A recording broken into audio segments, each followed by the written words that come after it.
నీకు విషయం తెలుసా? నీకు విషయం తెలుసా? చెప్పకుండా ఎలా తెలుస్తుంది? అలా గొంతు చించుకుని అరుస్తావే, చెప్పి సావచ్చు కదా. రావే! ఎక్కడికి రావచ్చు దొంగ నా కొడక?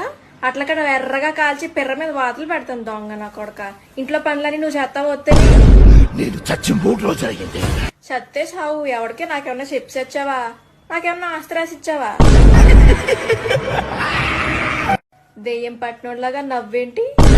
గొంతులో విక్స్ బిల్లు పాడేసుకో. ఆ నవ్వేలాగా చచ్చిపోతున్నావు. నా దేహం కుళ్ళిపోయింది. అందుకే రోజు సబ్బుతో మంచిగా రుద్దుకుని స్నానం చేయమని చెప్పేది. సరిగ్గా స్నానం చేయకపోతే అలాగే దేహాలు అయ్యి కుళ్ళిపోతాయి. వదలకపోతే చీపురు కట్ట తిరిగేసి ముడ్డు మీద వాతలు పెడతాను. ఒకసారి చెప్తే అర్థం కదా నీకు? మేము బొమ్మలు అయ్యి కొను. నువ్వు బొమ్మలు అయ్యి అమ్ముకోవాలంటే పక్క వీధిలోకి వెళ్ళి అమ్ముకో. మా ఇంట్లో చిన్నపిల్ల ఎవరు లేరు. పొద్దున్నే బొమ్మలో అని అమ్ముకుంటాను. నీకు విషయం